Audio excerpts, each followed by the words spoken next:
নমস্কার বন্ধুরা, welcome back to live আড্ডা ফুটবল। তো বন্ধুরা, আরও একটা নতুন ভিডিওতে তোমাদের সকলকে স্বাগত জানাই। তো বন্ধুরা, ভিডিওটা শুরু করার আগে তোমাদের কাছে একটাই অনুরোধ, সেটা হচ্ছে যে আমাদের এই চ্যানেলে যারা প্রথমবার তারা কিন্তু অবশ্যই আমাদের এই চ্যানেলটাকে সাবস্ক্রাইব করে পাশে থাকা বেল আইকনটি অল করে রাখবে, যাতে সবার প্রথমে এরম খেলার আপডেট তোমাদের কাছে পৌঁছে যায়। তো বন্ধুরা, থাম্বনেলটা দেখে তোমরা অবশ্যই বুঝতে পেরেছো যে আজকে কোন টপিকে ভিডিওটা আলোচনা হবে, এবং তোমরা যারা চ্যানেলে নতুন এসে তারা কিন্তু অবশ্যই চ্যানেলটাকে সাবস্ক্রাইব করে দিও। তো বন্ধুরা, হ্যাঁ, তোমরা থাম্বনেলে যেটা দেখেছো এটা কিন্তু পুরোপুরি সত্যি, এবং আজকে এইটা নিয়ে পুনরাবৃত্তি আলোচনা করব। এবং এই যে খবরগুলো বেশ বেরিয়ে আসছে ফেসবুক পেজ থেকে, ইনস্টাগ্রাম পেজ থেকে, অনেকে আমাকে মেসেজ করেছে, দাদা এই প্লেয়ারের খবর শোনা যাচ্ছে মোহনবাগান নাকি স্টুয়ার্টকে ছেড়ে নতুন একটা অ্যাটাকিং মিডফিল্ড তাদের দলে নেবে, এবং মিডফিল্ডার তার নামও জানা গেছে, এবং তিনি উইদার ক্লাবেও আছেন। তার বর্তমান মার্কেট ভ্যালু কিন্তু 2 কোটি টাকা। তো এরকম অনেক নানা রকম কথা তোমরা বলে আসছো আমাকে, এবং সেই জন্যে আজকে কিন্তু তোমাদের জন্যই আজকে ভিডিওটা করা।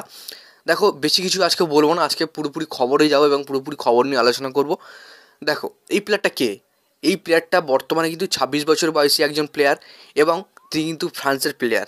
তার নাম হচ্ছে ব্রায়ান সোমারে। তো ব্রায়ান সোমারে, তার বর্তমান মার্কেট ভ্যালু কিন্তু 2 কোটি টাকা, এবং বর্তমান বয়স কিন্তু 26 বছর, এবং তিনি কিন্তু উইদার ক্লাবে আছেন। তো শোনা যাচ্ছে এই প্লেয়ারকে কিন্তু মোহনবাগান টার্গেট করেছে। বর্তমান মার্কেট ভ্যালু কিন্তু 2 কোটি টাকা।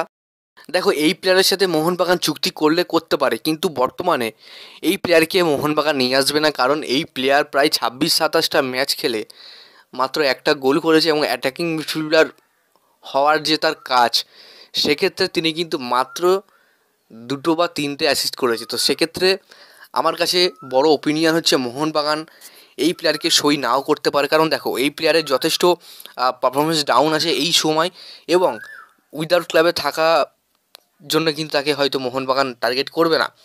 তো জানি না তোমরা কোথা থেকে খবরটা পেয়েছো, এবং কারা এসব খবরগুলো ছড়াচ্ছে যে মোহনবাগান তারা এই প্লেয়ারের সাথে কথাবার্তা চালাচ্ছে।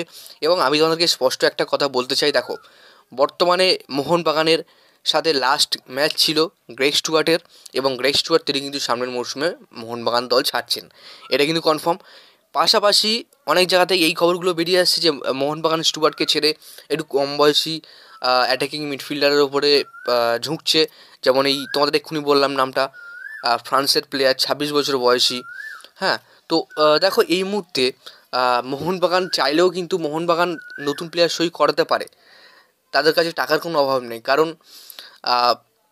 মোহনবাগান তারা কিন্তু অনেক বড় বড় নাম সই করেছে, McLaren, Jason Cummings, Petratos, Alberto, তো অনেক রকম প্লেয়ার তারা সই করেছে। তো সেক্ষেত্রে এরকম 2 কোটি টাকার একটা প্লেয়ার কেনা তার কাছে কোনো ব্যাপার না, কিন্তু মোহনবাগান এই প্লেয়ারের সাথে কোনো রকম কোনো কথাবার্তা চালায়নি। তো আশা করি তোমার বোঝাতে পারলাম, ক্লিয়ার? তো যাই বন্ধুরা, ভিডিওটা আজকের জন্য এতটাই ছিল। ভিডিওটা ভালো লাইক করে দিও, চ্যানেলের প্রথমবারের জন্য হয়তো চ্যানেলটাকে সাবস্ক্রাইব করে পাশে থাকা বেল আইকনটি অল করে রেখো। ধন্যবাদ।